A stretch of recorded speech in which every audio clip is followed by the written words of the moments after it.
Siguiendo con esta entrevista tan interesante con Catalina Benavides sobre aprendizaje basado en proyectos, el segundo elemento que queremos abordar es justamente pues estos aspectos que suceden en el aula, ¿no? Justamente como estos elementos de didáctica, las relaciones que se reestructuran entre los docentes, tutores y los estudiantes, aprendices, todo este desarrollo de habilidades que se puede lograr allí. Así que cuéntanos un poco, Catalina, cómo el ABP permite generar estas nuevas rutas, permite acercarse a un aprendizaje mucho más interactivo, mucho más colaborativo, cooperativo, en el marco de esa relación entre docentes y estudiantes. Vale, sí, tal cual como tú lo dices, si bien se resignifica cada uno de estos roles, también la relación o la interacción entre esos dos roles tiene que cambiar, ¿sí? Tiene que resignificarse, reacomodarse y tiene que ser muy flexible. En el sentido en que si ya yo como docente no soy quien transmite la información, eso también tiene que ver en cómo te facilito a ti el espacio y el tiempo adecuado para construir conocimiento. Algo muy complejo en la educación tradicional es que todos tenemos que aprender al mismo tiempo, de la misma forma, las mismas temáticas. Y se desconoce la individualidad del ser, ¿sí? De cómo puedo yo estarme sintiendo, no sé, cosas tan simples como que me levanté de mal genio, ¿sí? Un tema muy común, muy normal en cualquier edad, ¿sí? Temas emocionales, temas familiares, temas físicos, temas, bueno, cualquier cantidad de cosas que de hecho la pandemia puso muy a la luz y muy sobre la mesa, que ignoramos constantemente y más en un aula de clase. Cuando uno habla con los docentes sobre esto, siempre se argumenta cómo hacer para saber qué pasa con mis estudiantes cuando tengo 40, 50 en un aula y cuando peor aún salto cada 50, 60 minutos de una aula a otra, sí, me es casi imposible. Si ni siquiera reconozco si tú eres Joanny, si este es Catalina, si este es Pedro, pues cómo puedo yo saber cómo se sienten y al tiempo dictar la clase, dar el tema. Entonces allí entramos en un escenario en el que se le pide al docente que flexibilice esquemas, ¿sí? Que flexibilice esquemas desde lo que más nos amarra a nosotros como docentes, que es el currículo estandarizado.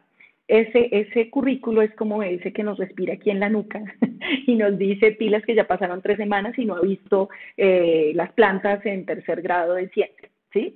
Eh, y se nos olvida también el contexto tan rico que tenemos de pronto dentro de la misma institución para salir a compartir con los estudiantes, a jugar con ellos, a crear espacios enriquecidos donde yo pueda observarlo, conocerlo mucho más como persona, ¿sí? Resignificar mi relación con él y al tiempo ver la planta, ver que tiene hojitas, ver que tiene raíz, ver cómo purifica el aire, ver el tema de la fotosíntesis, puedo ver muchos temas, que es la preocupación de la gran mayoría de docentes, en un espacio muy corto de tiempo, pero muy enriquecido, en donde además haya un acercamiento muy emocional, digámoslo así, muy pasional con el estudiante, en el sentido que me reconoce como docente y como persona, y yo también lo reconozco a él. Hay algo que yo le digo mucho a mis estudiantes y es, uno a un amigo no suele fallar, ¿sí?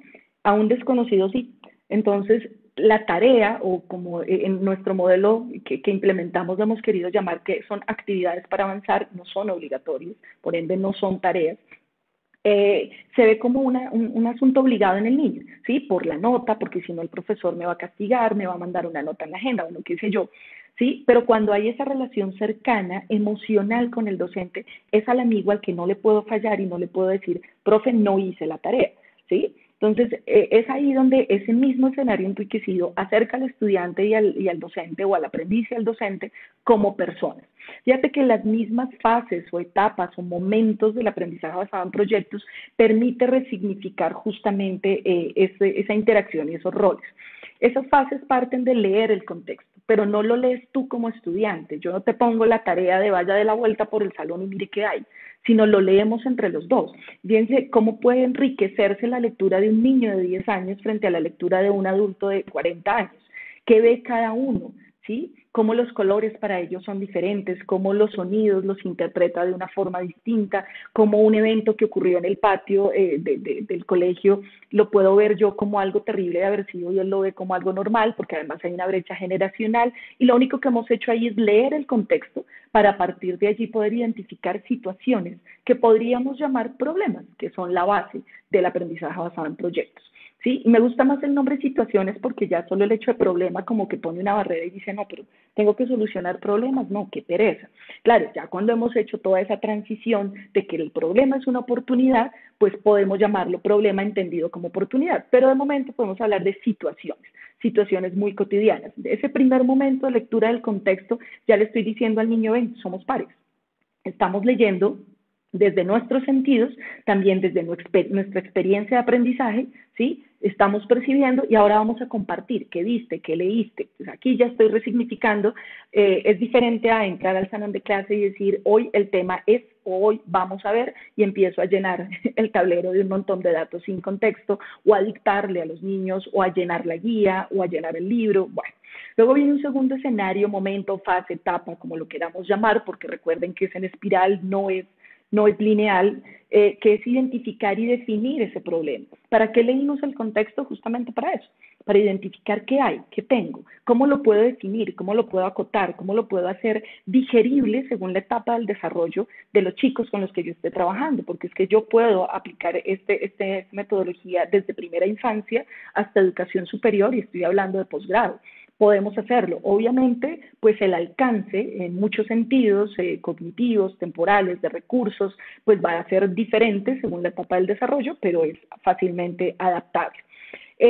Una vez hemos hecho ese proceso de identificar y definir el problema, vamos a hacer algo súper importante que es trazar esa ruta de aprendizaje, que básicamente es diseñar y planificar. Pero fíjese que no lo hago yo como docente, en donde pues hago mi planificación de clase o mi planificación didáctica, ¿sí? Sino lo hago con el estudiante. Ya identificamos una situación, ya sabemos que sale de nuestro contexto, ahora, ¿qué quiero hacer con ella? Y aquí hablamos no de resolver el problema, sino de plantear alternativas de solución.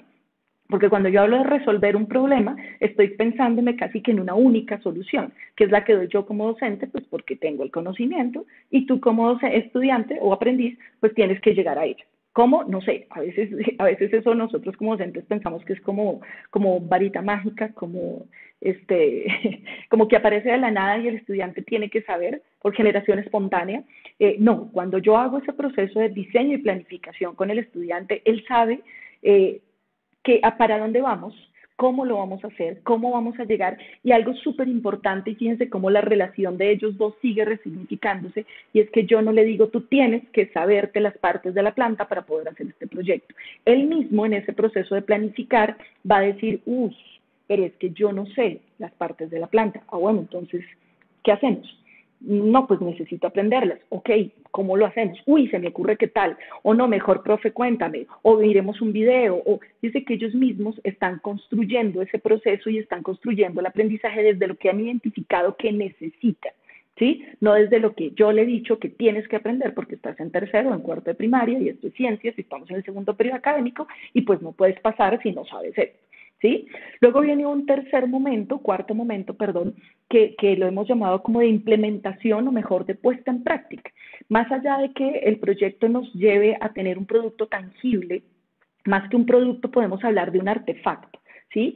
Que es como esa muestra del proceso de construcción del conocimiento del estudiante.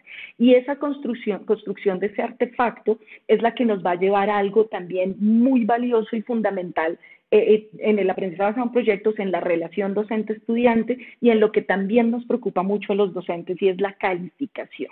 ¿De dónde saco nota? ¿Cómo evalúo?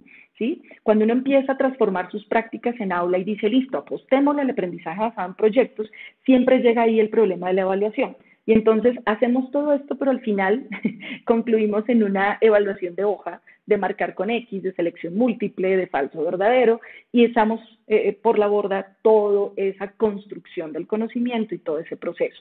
Cuando se habla de construir ese artefacto y de hacer todas esas fases o momentos anteriores, yo estoy acompañando al aprendiz en su proceso y estoy siendo tan cercano, así tenga 40, que puedo ir evaluando en el ejercicio cómo él ha construido y ha crecido y ha identificado que esto no lo sabía, identificó diferentes herramientas para poder aprenderlo en contexto, ¿sí? Y ese artefacto finalmente me va a mostrar.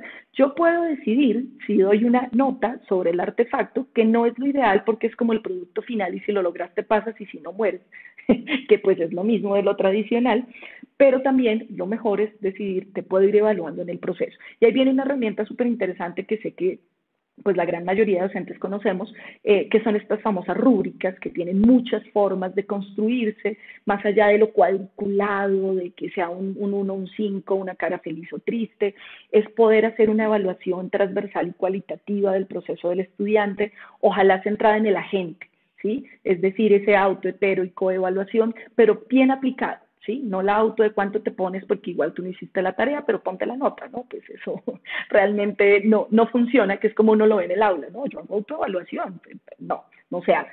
Y viene un cierre que es súper importante en esa relación, en esa dupla docente-estudiante, que es la socialización. La socialización cuando Sí. él se lanza al ruedo a mostrar mi proceso, no mi producto, sino mi proceso. Esto fue lo que logré con el apoyo de mi docente, del internet, de la tablet, de la huerta de la institución, de mis papás, de mi vecino, de bueno, qué sé yo, ¿sí? Dice cómo empiezan a sumar agentes externos a las 4 paredes del aula para la construcción del conocimiento. Y esa socialización, pues hay múltiples estrategias para hacerlo, también depende de la etapa del desarrollo del chico. Algo que los motiva muchísimo es, por ejemplo, una feria en donde ellos puedan hablar con propiedad de lo que hicieron, aquel chico que es muy tímido y no se atreve a hablar, que pueda expresarlo a través de un dibujo, a través de unas diapositivas que haya hecho usando cualquier cantidad de aplicaciones que ya hay mucho más allá del PowerPoint, que es el que solemos usar cuando hablamos de TIC al principio. Es darle también a ellos otras formas de mostrar y expresar y también seguir acercando esa dupla docente-estudiante en reconocer cuál es tu lenguaje fundamental con el que se te facilita comunicarte con tu entorno, porque siempre es la exposición, entonces todos tenemos que ser muy buenos oradores, todos tenemos que ser muy buenos comunicadores verbales y se nos olvida que hay otros tipos de lenguaje que pues desarrollados de diferentes formas, pueden expresar y comunicar muchas más cosas y nuestros estudiantes en el aula, más allá de que sean 5 o 40, pues seguramente tendrán Claro. muchos otros lenguajes y formas de expresarse. Entonces ahí yo le estoy diciendo a él, reconozco esa habilidad tuya, ya sea la gráfica, ya sea la oral, ya sea la expresiva, ya sea la gestual, ya sea para socializar y mostrar todo este proceso. Sí o sí, si podemos lograrlo con ellos, tenemos que resignificar el rol. Es decir, ya el chico no me va a ver como el estudiante allá, como el docente allá, sino me va a ver como alguien mucho más cercano que me ayudó en mi proceso de construcción, no que me dictó o en el peor de los casos, que me rajó.